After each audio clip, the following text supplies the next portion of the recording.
Mesdames et messieurs, bonsoir et bienvenue sur Une Minute dans le Monde. Démarrons par la Commission européenne qui a annoncé ce jeudi 16 novembre qu'elle allait renouveler l'autorisation du glyphosate dans l'Union européenne pour 10 ans à la suite d'un vote des États membres qui n'a pas permis de dégager de majorité sur le sort de cet herbicide controversé.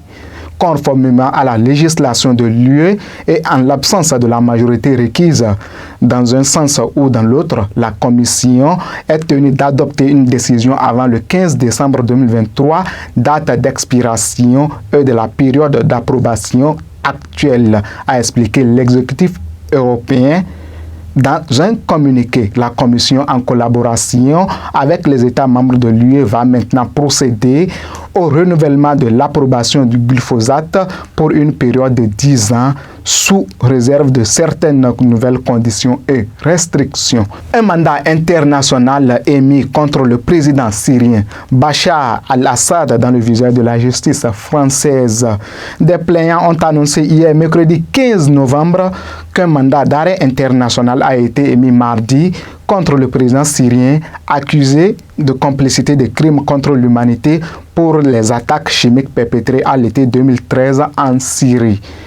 Une source judiciaire a confirmé l'émission de 4 mandats d'arrêt international pour complicité de crimes contre l'humanité et pour complicité de crimes de guerre pour ces attaques au gaz sarin qui avaient notamment fait plus de 1000 morts dans la Ghouta orientale le 21 août 2013 selon les renseignements américains. Poursuivons cette session d'information par ce dossier le plus ancien instruit en France sur des faits liés au génocide des Tutsis au Rwanda. Sosten Muyemana, ancien médecin rwandais accusé d'avoir participé au massacre en 1994, a commencé à comparaître mardi 14 novembre devant la cour d'assises de Paris pour un 6e procès lié au génocide.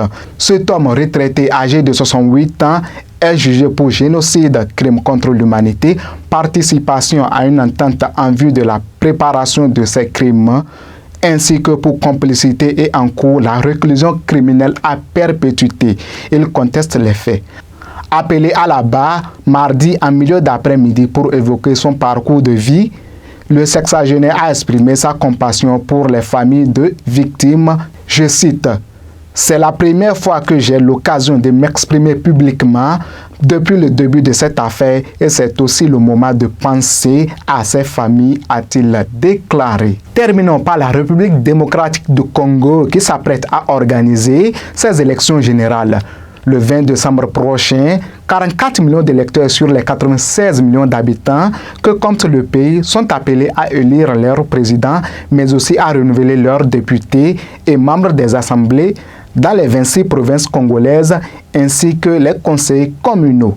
Les défis ne manquent pas pour le vaste état de 2,3 millions de kilomètres carrés dont l'Est est ravagé depuis des années par une guerre meurtrière entre les forces de sécurité et les rebelles de M23.